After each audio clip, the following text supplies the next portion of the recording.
Do you like my shirt? Your shirt is distinctly not Mickey, but a great shirt nonetheless. How do you remember who you are without a Mickey shirt on? That's a great question. Yeah, one that I'm not sure I can answer. Well, I said this to you in Miami. Bret, you were not there, but I know. would Thanks for inviting me. Yeah, well, Gosh. next time you're welcome to Always come. late to the party. Yeah, you're just gonna have to come to Miami with us next year, it. I think. But I told Bill I've been working for Disney on and off for 15 years. I still work there now, and it is so lovely to be on stage with y'all. Y'all have been a part of my life for forever without me even knowing it. My first Kingdom Hearts game was Birth by Sleep, which was, I think, your first full Mickey role. Yeah, something we have in common. Yes, exactly. Well, thank you for all the hard work that y'all have done. It's very lovely, and we all love the franchise here, right, everybody? Thank you. All sorts of stuff. It's our pleasure. Yeah. Well, welcome to Columbus. Is it y'all's you. first time here? No, I was up here a couple of years ago, but it's been a while, so you know, it's nice to be back. Everyone's great. Normally at these conventions, you see your hotel room, the convention floor, your booth, the panel room, back to your hotel room. Have y'all been able to go out and enjoy Columbus at all? Yeah, it's. I haven't been able to get out of the hotel yet. Yes. But one thing we were figuring out this morning, we think that maybe Goofy is from Columbus. Oh, really? Because if you look at the map on a Goofy movie, it originates in Ohio. Wow. And I was trying to figure in the state where, and it's not too far from here. So, so maybe Goofy's from, gosh, maybe he's from here. Who knows? He's from the suburbs. Yeah. That's very neat. A little bit of lore. Yeah. Well, I think it's safe to say these characters have some Midwestern roots, for Yeah, sure, I think right? so. Yeah. The original voice of Goofy was a guy named Pinto Colvig, and I think he grew up in Oregon. Oh, But it doesn't sound like an Oregon type of accent. It's more of a Midwest thing. Yeah. So he's a relocator. He relocated to Oregon. Of course, Walt Disney was from Marceline, Missouri. Yep, Chicago, Marceline, and Kansas City. So he's got some. Yeah, he's got that Midwest. So sorry, I'm getting a phone call. Should we answer it right now? I It's a, think so. it's a FaceTime from a number I don't know, which would make it even more those exciting. are always fun. Hey, do you Point need it right to the insurance? We got audience. okay. Exactly. Hi, I'm doing a panel. Who are you? What is going on right now? Would you like to join? Yeah, sorry. You have any a burning speeding ticket questions? that you haven't paid. Yeah. Okay. Oops. Toll roads in Orlando, Florida need to be paid. Yeah, Yes. not falling for that again. No. It gets me every I've time. already got enough of my money. I've gotten that. Well, I know that both of you did not originally voice these actors. You're not from the 1910s or whenever Mickey was luckily. originated. 1928. Yeah, I Yes, look exactly. great for my 32, I age. think. Yeah. Yes, yes. Well, how was it your experience getting these roles and hearing that you were going to voice them in the beginning? Oh my gosh. Well, mine was. I'm the old man now among the group here. So I've been doing Goofy for 38 years. I came out. Thank you. I'm sounding more like this all the time. A little louder. His hearing is not what it used to be. There you go. Yeah. Okay. No, I was a stand-up comic from Dallas and did impressions and stuff and decided to try my hand at Hollywood in 1986. And I moved out to Hollywood, was able to get an agent. And about 5 months later, it was very early in my career, they said, do you do any of the Disney characters? And at the time, there were several people that did Mickey and Donald and Goofy and stuff. And they wanted to settle on one voice, so you always heard the same personality, the same voice, so it wouldn't be confusing. At the time, they had people would do record albums and something at the parks, and maybe on television it'd be different people. So you got a little different interpretation of the character. And so I was like, ignorance was bliss on me. I had, Goofy's my favorite. It has been since I was a kid. And I guess it was about 1,100 people, is what I understand, tried out for it. I had no idea. I probably wouldn't have tried had I known that. But they liked mine, and so they hired me on a show January 23rd, 1987, called Mickey's Doggone Valentine. I think that might have been the first time that I did Pluto as well, that they just needed a bark. Row! Yeah, I could bark, so you're it. And I did a couple of lines of Goofy, and they do not sign you up to a long-term contract. They do not bring in a crown and you're now the voice of Goofy forever. No, it's for that one job. And so I didn't know if I was going to do it again. But they did call about a month later, and then a month or two later, I got to do another one, and then I got the series Goof Troop, which was my first series. And so I think I figured that maybe this is going to turn into something. And now, after 38 years, I think I finally have the job pretty well tied down. We all hope you do. Yeah. Me too. I got my start in a little bit of a different way, not a typical route for voice acting, but I've been a Mickey fan my entire life. I've been a huge Disney fan and a huge Walt Disney fan specifically for as long as I can remember. And as such, I wanted to be an artist. I wanted to be a Disney artist. I wanted to be an animator. So I went to school for that, got a degree in illustration and graphic design, got my professional career started as an artist working for Hallmark Cards. And then out of the blue, I got an email from a friend of mine who works at Pixar. And what the email was it was outlining this audition that was taking place to be the understudy for the voice of Mickey Mouse. At the time, Wayne Allwine had been voicing Mickey for 32 years. He started around the late 70s, and then similar to Bill's story, kind of was designated the official voice of Mickey, early 80s.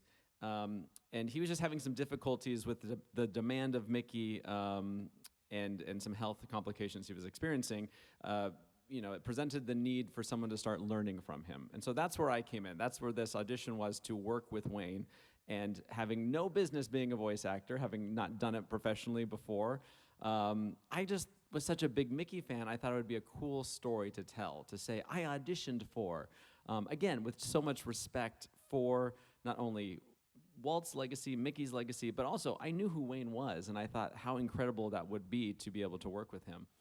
So I submitted my audition, and it was a lengthy process that played out, but eventually I was asked to come in to do an in-person audition, and then I started being used on a trial basis, so nothing was official yet, but I was coming in and recorded some early Animal Kingdom parades and Disney on Ice. And then after a few of those sessions, they said, okay, we'd like you to be the guy. But as Bill mentioned, there's no crowning ceremony. There's no official contract that gets signed.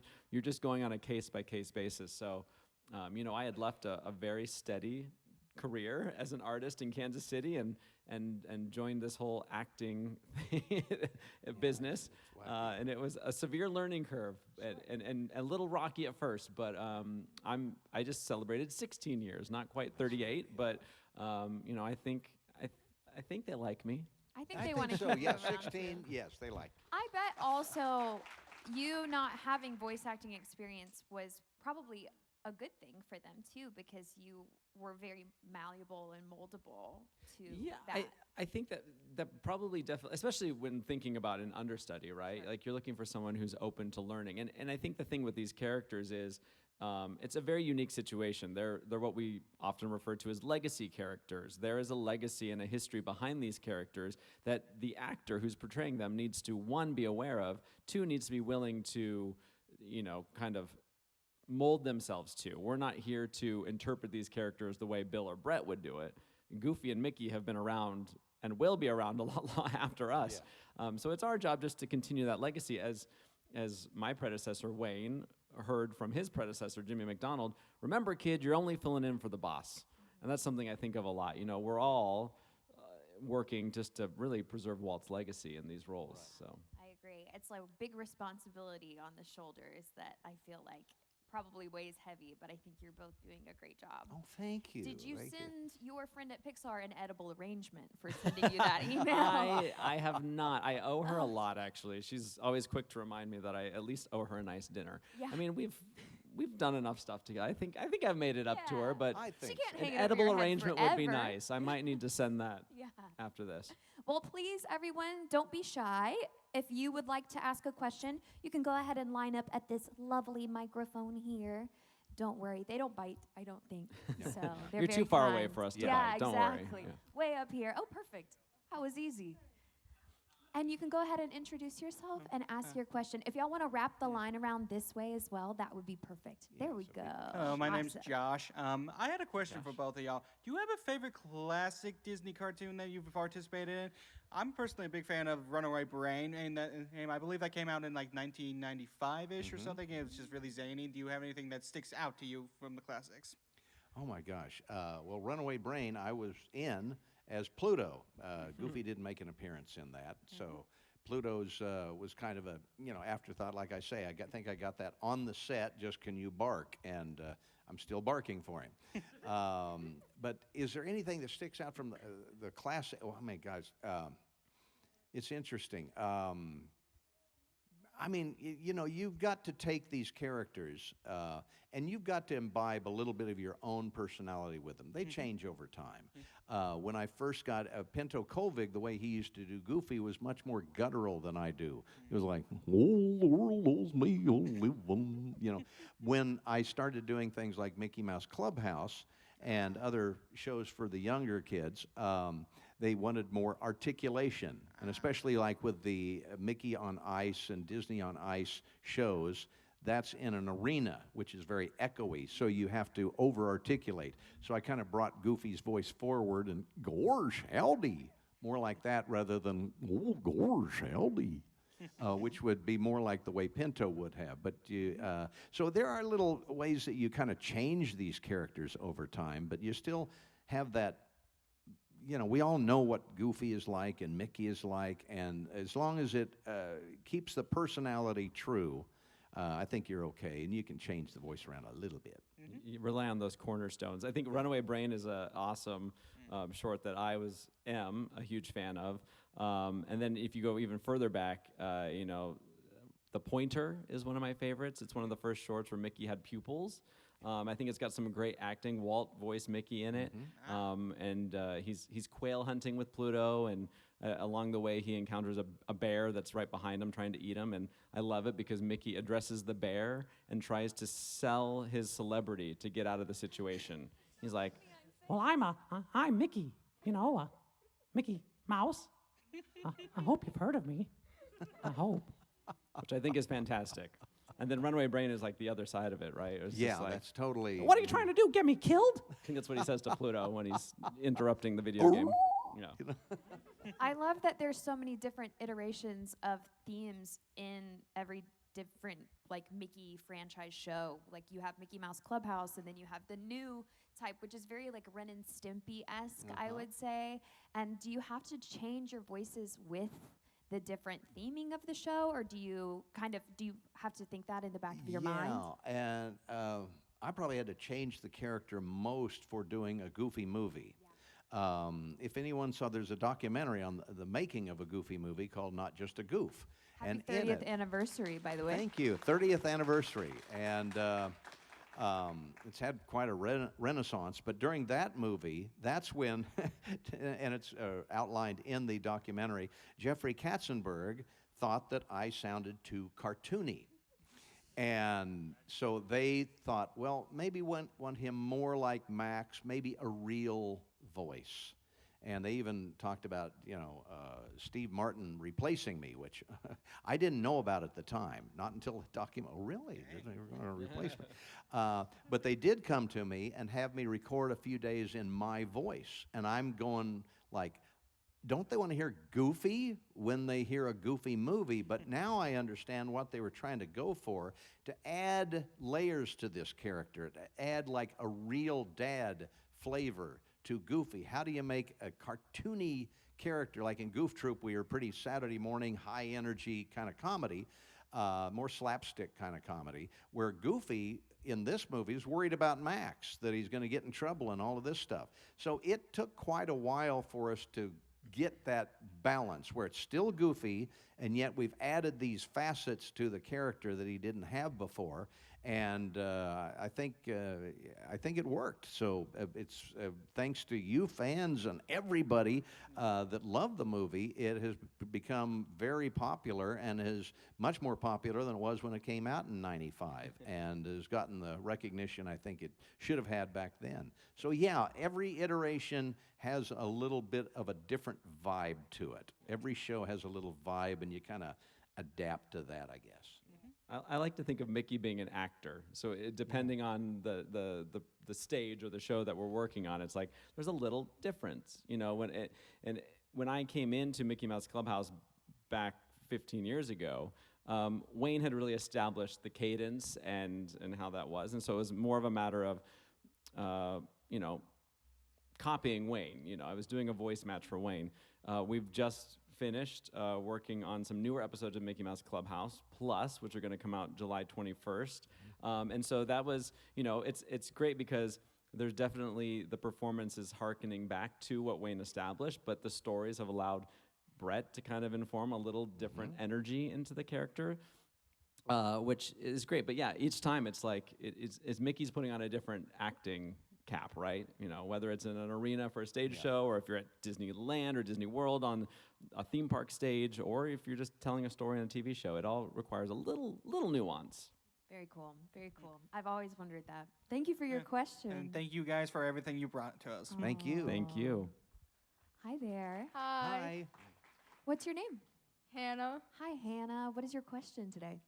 Would you ever want to do a Goofy movie part 2? Oh, yeah. Well, we did an extremely Goofy movie a couple of years after a Goofy movie. But the third one, yes, very much so. I'd be glad to. And even kind of pitch some ideas and things like that. And hopefully they would say, yeah, that's a good idea. But to get the company to move is very slow. They told me that they said, well, it's not a bad idea, but it might be several years out because they're like booked up for the next 4 or 5 years with projects they already have going. So it would be down the road. If they said today, yeah, we want to do another one, it would be several years before we'd see a script or anything. So, but I'd be glad to do one. That means you Thank just have you. to get on the internet, write in, say Yeah, we need say, a "We very need another Goofy extremely movie." super goofy movie. Yeah. And they'll go, okay, yeah. And Mickey would love to be in it. And You with got it. Mickey, He was- yes. Maybe a road trip with Mickey this time? I Yes. don't know. There Could we be go. fun. Thank you for your question. You're welcome. Hello, Hello. name's Jacob. Hello again. Hi, Jacob. Good to see you again. No, thank you. What would you guys say is like the performance or role that has had like the most impact or definition for you? Oh, gosh. Well, without a doubt, it has to be a Goofy movie because that's what more fans talk about at Comic-Cons. It's the #1 thing. And since it's had its kind of resurgence, I think it's connected with a lot of people that didn't know about the movie, or now people will come back all the time and say, you know, when I was a kid, I kind of sided with Max, and now I've got kids, I side with Goofy. So it's kind of like a circle of life kind of thing. And the hot tub scene can resonate with a lot of people in that regard too. Good, good. And what about Mickey there? Particular role? It's always hard to, you know, it's along the lines of like, what's your favorite project you Yeah. worked on? And we work on so many different things. One, it gets complicated to even keep track of them. But Yeah. two, you know, I'm not sure that I've ever had a bad project. There's been some things that, you know, there was a breakdancing Mickey show in Disney California Adventure for a while that when I recorded it, I was like, wait, what? Yeah. And then when I saw it come out, I was like, wait, what? He's a b-boy? And it's no longer around, which speaks for itself. I would say, you know, I don't know if it's impactful, but some of my most recent favorite experiences have been working on, we've done some pretty great Christmas specials lately. Yeah. We've done some projects with stop motion animation for Halloween and for Christmas, and all of them are great stories, and so great storytelling and acting opportunities. And then they've also come with some really great music. Which you know, just it makes a difference when the music or the story that you're performing is just really well written and well produced. It really, you know, at the end of the day, we're kind of the ones on the front line of the criticism. You know, so if a song's not great, they'll blame us. But there's so many people behind the scenes. How dare you choose that song, yeah, Bret? Yeah. So when you're working on a project where like all of the stars align and all the collaboration is just really proving to make a quality product in the end, which again, I think some of these holiday specials we've done lately have been, those kind of stand out for me as the more memorable experiences as of late. All right. Yeah. Yeah. Thank you. Thank you. Thank you. Hello. Hi there. Hi, I'm Justin. My question specifically for Bill. I'm a huge fan of Amphibia, and I was wondering what kind of like the experiences was like for you for Hot Pop on that show. Oh, well, Hot Pop was a great character. I love the show, and he had some great lines. And for those who don't know, Hot Pop kind of sounds like this. And that voice I actually got to come up with, whereas Goofy's been around since 1932, so I was kind of copying, filling those shoes. Hot Pop, I just saw a picture of the character, and what would this guy sound like? And for some reason, at first, I kind of made him more deep south, kind of more in the deep south. That was more like this. But then for some reason, we kind of played around with the voice and got it going, and it just fit the character more to kind of go an East Texas kind of character. And saying things like, dang it, Sprig, and some other things like that. But that was great. It was always supposed to be 3 seasons and no more, because he had the entire story to the end written. And every season was totally different than the one before, and it was a great deal of fun. The 3rd season I recorded totally from my house because it was during COVID. And we were all kind of locked down then, doing everything. And to a large extent, I still record a lot of stuff at home.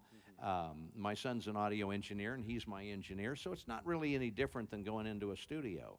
And but Hot Pop is a fun character. I'd like them to bring him back, because there's a lot of story points that we don't know much about his character. So. Well, the acting troupe was amazing. I love that part of him for sure. Oh, it was a lot of fun. I love that character. Thank you so much. Appreciate it. Hi. So my question is for Bill. So regarding in a Goofy movie, how Jeffrey Katzenberg originally wanted you to use your own voice or for Goofy, I was just curious if in an alternate universe you did end up actually voicing him that way. Do you think a Goofy movie would have maybe been more successful than how it was, or maybe less successful? Or? No, because these are iconic characters, and you can't change what isn't broken. And, I mean, there's no other set of characters that have been around as long as Mickey, Donald, Goofy, Minnie.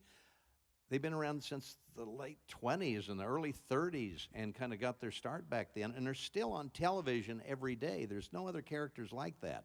So I can't imagine doing it in my voice. People would say, what's that? That's not Goofy. And I don't think it would have gone over at all.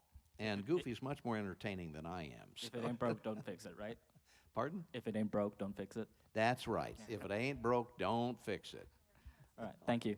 It's a harder lesson than you'd think sometimes. I won't name specific projects that have come out, but they've done that with some characters lately, where they get away from the character voice. And yeah, they have a little bit. Especially with Mickey is the second, I don't know who the first is, but the second most recognizable character in the whole world. And if you change his voice, you change him, I think. Yeah, and same with Goofy. Exactly. He's the second most recognizable symbol in the world. Do you want to know what the first is? What is it? Coca-Cola. Oh, wow. Okay. Mickey with a Coca-Cola Mickey would with be a Coke, unstoppable. Good. I mean, I love Coke, so Yeah, Coca-Cola. there we go. Yeah. Coke Zero, too. Yes. Wow, I hope no I one's- agree. I agree. Yeah, That's the Goofy to have a soundbite Jack right and Coke. Hi there. Hi, Hi. What is your name? Zachary William McVeigh. Hi, Zachary. What is your question? And my question is, how cool would that be if Mickey, Donald, Goofy, and a whole gang get a theatrical movie on the big screen? I would We'd love that. love it. I don't know why they haven't done a Mickey movie. I and don't the know whole either. gang. Maybe they're scared. I don't know. Because it'd be too successful. That might be it. Yeah. That might be it. That's But, a great they idea. Definitely, that is a great idea to do the whole cast. Top 5 just- for all yeah. the characters would They be should good. do that. I'm Write that still- in to yeah, them. I'm Say still we holding need out for that. a big top of the line movie with all the Yep. characters. That would be great. Yeah, I agree. Hi, Oswald. Hi, What is your name? Gunnar Brookover. Hi, Gunnar. What's your question? What's your favorite iteration of any character that you've ever done? Favorite iteration of any character I've ever done. Gosh, you got an answer for that? That's such It's a like the favorite type of stylizing. yeah. Yeah, I, I love Sorcerer Mickey, so anytime I get to voice Mickey Yeah. in that, so there's been a lot of theme park. I'm a huge Fantasmic fan. I've shared this story several times, but you know, Fantasmic's kind of how I learned to do Mickey's voice, was listening to that. So anytime Mickey's in a nighttime spectacular like that or a parade, I love doing that with Mickey. I used to do Fantasmic at Disney World. That Oh, was the really? first show Oh, that I really? ever Yeah. did, and it's Aw. just so magical seeing Sorcerer Mickey Yeah. up at the top. Yeah. Some imagination, huh? Yeah, I don't know. Probably still going back to Goof Troop. That was a Goof Troop or a Goofy movie. Making him the father-son thing, because my son was 5 at the time when that movie came out. So it kind of hit home to me, and my son Austin was kind of my, my Max that I would think about when I was doing the lines. And that was kind of cool. I didn't know if it would work, but it did.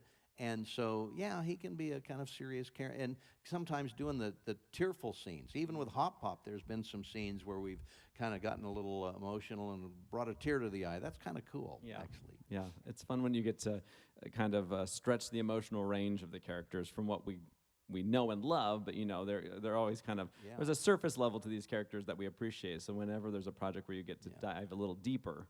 Yeah, and you get to explore the character a little bit more. Hi there. Hello. I apologize for my voice. I've been sick recently. I think you have a great voice. Thank you.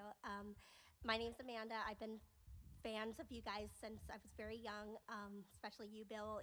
I've grown up with you throughout my childhood. My question is, regarding the Kingdom Hearts series, when both of you got involved with the series, did you know it was going to explode to be the great thing it was 20 plus years later? Oh my gosh. Also, can you explain the storyline of Kingdom Hearts? Yes. Right? No, Because it's so I don't think confusing. anyone's ever we cannot. explained the That's an easy question to answer, and the answer is no. Yeah. We won't even pretend. I mean, we could make it up. Yeah, I mean, that's kind of probably the strangest project we worked on, longest running too. I think 2002 was the first one. Oh, wow. And that was done first in Japan, as the fourth one has been, as I understand. I don't even think it's been released in Japan yet. But they always release it first in Japan, and then we do the English translation while we're actually watching the footage. And what we have to do is matching lip flaps is what it's called. So if I say, "Gosh, Sora, it's the Heartless," and I'm hearing it in my headphones, the Japanese actor who's doing Goofy, by listening to the way I do it, it's kind of a bizarre. It's like, "Oh, doishima kachao, oh," it's very odd. And then he speaks faster than I do, but I've got to put the English words in the same amount of time. So I've got to kind of hurry it along. It's like, "Come on, Zora, let's go," a little bit faster than I normally would. And it's a long process. I mean, the scripts are a book like this thick, and you'll go, "Okay, do line 16. Now do line 87. Now line 100. And all the other stuff is in Japanese, and you don't really get a sense of what the story is. So I have no idea what these are about. I've played all the games. I still don't know what it's about. I'm glad to hear that, because there is a lot of pressure to know. I would say for King Mickey, so I came in, like you had mentioned, Birth by Sleep, which I forget what year that was, but I knew that it was obviously a very popular franchise, and it was exciting to be a part of. And then it's been great to see it even, keep growing and keep expanding, and the excitement around 3 and then potentially 4. So it's been fun. But King Mickey's interesting because he literally is popping in and popping out at the most random of times. So, but I have to pretend that I've got all of this knowledge, right? Like he's the king, and he's popping out. I'm like, Hey, fellas, did someone mention the door to darkness? like randomly. Like, what does that? Why? What was the motivation for that? So I don't know. I've made up my own King Mickey world that I'm sure is not even remotely accurate to Why is he suddenly in a leather duster? I don't know. understand. It's like, Sorry, I was at the tailor and I'm getting fitted for this. All right. A convoluted game, but a great game but a nonetheless. beautiful game. Yes. Yes. Thank you very much. Thank you, Thank you for the Amanda. question. Hi there. Hey, my name's Chris. This is for Bill. It's about, I guess, a Goofy movie or something. It's about Max. Is he adopted? What's his wife or? We never know. I Yeah. want to know. You know, Since when I was no little. one, and I've asked, and there is no story for who Goofy was married to Okay. or what happened to her. So I had to make up my own stuff. I thought, well, maybe it's Jessica Rabbit after Roger, you know. Maybe. I like that. Who knows? Who knows? We don't know where he came from. Of course, you dropped her off at the mall a few years ago. I ain't seen her since. You know, who knows what happened? It would make sense that Goofy lost her while shopping. I mean, would- that's a very yeah. viable Left her at storyline. Macy's. Yeah. I mean, plus we've seen how most Disney movies start. Yeah, and what they- happens to the parent. So Right. I mean, we can only assume. We'll say that Yeah. she's safely at Macy's. Okay, But she's there still at Macy's. is no official story on that, which is I've asked, and no, they don't know. All right, thank you. I think she went on the road with Powerline. I think And she's been performing with him That ever She since. was be a it. huge fan. That could be Yeah. a fun story on that. Yeah. That could be How the can third you movie. compete? You Yeah, know, just, you know that soloist that's like Goofy's wife. You at know. the, yeah. Hi there. Hello, Ashton. Hi, This is for Ashton. Bill. How many cups of sugar does it take to get to the moon? I think what is it, 3.5. I think. I had to do that line about 20 sometimes. Just to see what we could do with it. I mean, how do you say that? How many cups of sugar does it take to get to the moon? They probably took take number 2, and then I did it like 30 times. It's my favorite. You know, so Thank you. who Thank you. knows? They were being extra on you. Yeah, they were being very careful. Thank you so much. Thank you. Hi, my name's Alyssa. Also a huge Kingdom Hearts fan. She asked most of my questions, but I'm just wondering if there's anything you can say about what's going on with the next one. Do you know if there's going to be one coming out? Because fans really want it. Yeah, I know, like I say, it's usually released in Japan first, and then they take their sweet time and then call us and say, we need you to come in, and we're going to do, Kingdom Hearts 4. But we never know, we're kind of like the plumber. Until there's a problem and they need Goofy and Mickey and everything, then they call us up. We go in and we do the lines and go home. But there's a lot of stuff that goes on before we get to it. And we may hear about it, we may not. Sometimes it's like, we're doing a Christmas special next week. Okay. And we don't know until the last minute, right? Yeah, I didn't know about Kingdom Hearts 4 until I was at a convention and someone came up and said, Kingdom Hearts 4, can't wait. And I said, yeah, who knows when they'll announce that? And he was like, they just did this morning. Yeah, oh yeah. I don't know. We're And the I last just told to someone know. today, We're they, the last they to said, know. when is it going to come out? Can you tell us? I said, we don't know. And he said, that's what they tell you to say. No, truthfully, we don't know. Oh, yeah. I've heard nothing, and if we did say something and implied we knew more, we'd get in trouble. Oh, so and I did. For the record, we I do did. not know anything. Bill, don't listen to anything Bill says. No. In person or on social media. Yeah, that I did get in trouble. The third one, someone had asked me, says, when is Kingdom Hearts 3 coming out? And I said, probably by the end of the year, I guess. Breaking Wrong news, thing to Kingdom Hearts say. 3 released by the end of the year. Yeah, and I don't know. They don't call me up, Bill, we're releasing Kingdom Hearts 3. You should know this. No, they don't do that. And so I got a call. Oh, the Walt Disney Company. Okay, I know what this is about. And they said, what did you say?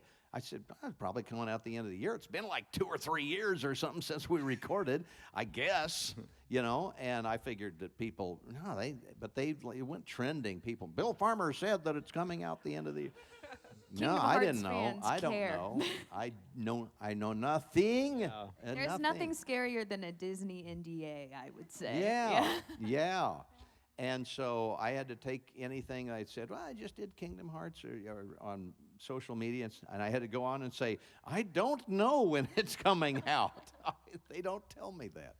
All right, I believe you guys. But Great but thanks- scary question. Great Yeah, but scary. Thanks for your work on it. Hi there. Is Goofy a cow or a dog? Now, I don't know where the cow thing comes from. There was a website, as I understand it, some guy just made this stuff up. His original name was Dippy Dog, but it was D-A-W-G. So it's not like a dog like Pluto is, but it looks like a canine. So he's like, a wolf's not a dog, but it's a canine. So it's a Canis goofus, I think, is the scientific name for what he is. And but he's just, he's like a Mog. He's a man dog, I guess, is what he is. I mean, is Mickey really a mouse? Yeah. He wears Great shorts question. and big yellow shoes. Giant I've never shoes. seen a And mouse with no, giant feet and he's before. about this tall. If I Yeah. saw a mouse that tall. Yeah, no.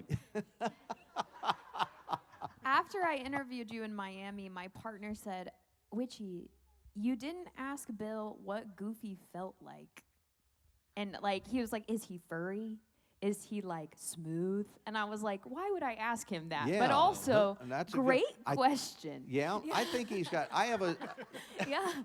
Feels Is like he flannel soft? I feel today. like flannel. Yeah, Is he- that's what. There we go. Mickey and He's like Goofy flannel. are flannel. That's a good one. It's actually this is Probably a short weird, hair, if anything. Yeah, a weird tangent. I just noticed there's a new season of Minnie's Bow Tunes, Yeah. and the characters are being rendered with texture like that. Like Daisy is feathers. Minnie has, when you Okay. meet the characters at the park, if you were to touch Mickey or Minnie's head, they're a little soft. Velvet. And that's how they're rendering the characters in that show. So I don't know for guess- Mickey Mouse Clubhouse Plus Yeah. what that'll look like, but it is interesting to see that texture added. Yeah, maybe. agree. I have no idea because he's a drawing. Goofy and Mickey are velvet. We have determined. Hi there. Hi, I'm William. I was wondering if either of you had any amusing stories about using your voice or like not being recognized until you said something when you're just living your day-to-day life. Yeah, well, yeah, it's an odd kind of celebrity. When I first started, I took classes from a great voice actor named Dawes Butler, who was the one that did all the ones for Hanna-Barbera, like Yogi Bear, Huckleberry Hound, Captain Crunch, Snagglepuss. All of these things were Dawes. And I took classes from him. A friend of mine had said, if you're getting into voiceover, you should take classes from Dawes Butler. I knew who he was. And I said, the Dawes Butler? And his real voice was kind of like Captain Crunch a little bit. I called him up, and he, come on over. On Wednesday nights, we have classes. And it was like $10 for all evening long. And he and Nancy Cartwright, who did Bart Simpson, was in our class. Corey Burton did our class. But he was the one that really emphasized that it's not voice acting, it's voice acting. The acting is the important part. The voice will follow the acting. And as long as you've got the emotion of the character and what the scene's about and feel that, and you got to practice that to kind of turn it on and off, it works. And once you learn that, that was an important lesson that I learned about, all characters, is you got to feel like them. And once you do, it becomes much easier. Yeah, you see a lot of, social media or TikTok posts where people go through drive-thrus and do the voices and whatnot, and they get a lot of clicks for that. We don't do that, believe it or not. No. We're not doing that. But it's interesting to see the reaction you get when you do it. If you meet someone and then you, gorge, they instantly know that triggered. sound. I would assume you would be a good impersonator. I would not assume that you were the actual voice of Goofy and Mickey. I'd be like, wow, that's a great impersonation. People ask all the time, they go, do you do it, like when you go to Disneyland, do you do it for the characters? And I said, they get that all day long. Yeah. They're also hearing it through, it's like muffle yourself. I do have a really cool story, though. I was working on the rededication for Disney's California Adventure, and Mickey was there, and we were doing some overnight rehearsals. So the park's closed, and you're rehearsing the big show that's going to happen 2 days from then. And we'd run the show a couple of times, and it involved a couple hundred different cast members. Well, Mickey was there and talking, and I was assisting him live behind the scenes, but they were very strict to keeping to a script. So it might as well have been pre-recorded. But I was there, and alas, we would go through the rehearsals and run them time and time again. And it was probably the second to last rehearsal, and I realized I had a lot of power. Mickey was there, and he could say anything. It didn't have to be scripted. So the director had called cut, and he was sharing some notes with, again, there's 200 cast members on the stage. And Mickey just said, Randy? And it went silent, and Randy said, yes, Mickey? I was just wondering, is it possible for me to ride in on one of those pink flamingos? And the cast members were like, what? What? What's happening? And there was a crowd that had assembled outside the gates waiting to get in that next morning, and they just erupted in roars. And I was like, oh, I could get in some real trouble. But then I got out of the way and let Bob Iger deliver his lines and, kept my job. And what a fun line for them to hear out there. They're out there going, I hope Mickey gets to ride on a pink flamingo later. They're just used to the same lines over and over and over again, and then it, kind of shocked them. You could have sold anything. You could have said, buy Coke Zero.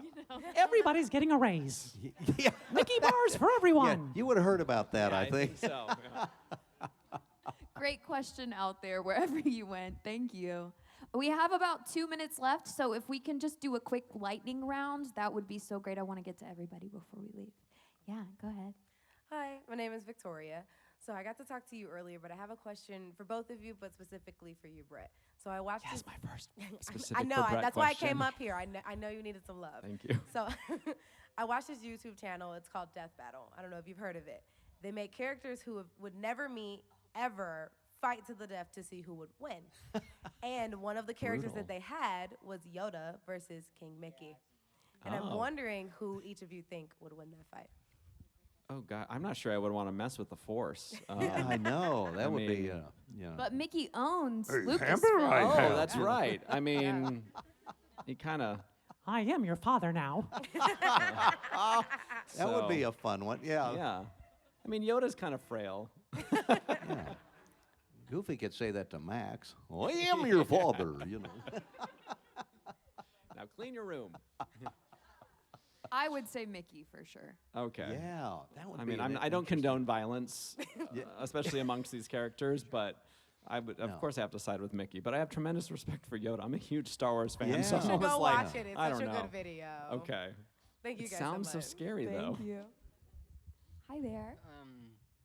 I would like to just quickly say to Bill Farmer that when I was really little, I would watch Disney's House of Mouse with my sister on Toon Disney in reruns back when Toon Disney existed. I know House of Mouse is not on Disney Plus, but I still find it fascinating that show had like all the Disney movie characters at the time. Yeah, that I would love that to show up on Disney Plus. It was actually 2 series in one, really. Mickey Mouse Works were the cartoons, and then they did the interstitial parts, which became Mickey Mouse, House of Mouse. And but I'd love to see that on I Disney think a lot of Plus. people would. A lot of people ask for it, yeah. Our final question, Oswald. What is your question, my dear? So this is for Bill. How is it like being Gaston's eating eggs? That was, I brought that up because I did some background voices in the movie Beauty and the Beast, which I've also been in Toy Story and Toy Story 2, Bugs Life, Monsters, Inc., all sorts of things, doing incidental characters, not main characters. And one of the things I did in Beauty and the Beast, when Gaston is talking about decorating with antlers and singing in the bar, he throws 3 eggs up in the air, and they go, that's me. And I did that. They just needed a sound effect, and I think about 2 or 3 of us did that. And then that's me. I did that, And that's probably the most obscure thing that I've ever done in my life. Which generally I don't do sound effects in movies. That one I got a chance to do, and they kept it in the movie. So I'm very proud of my eggs. Yeah. What a great question to end on. I would have never known that.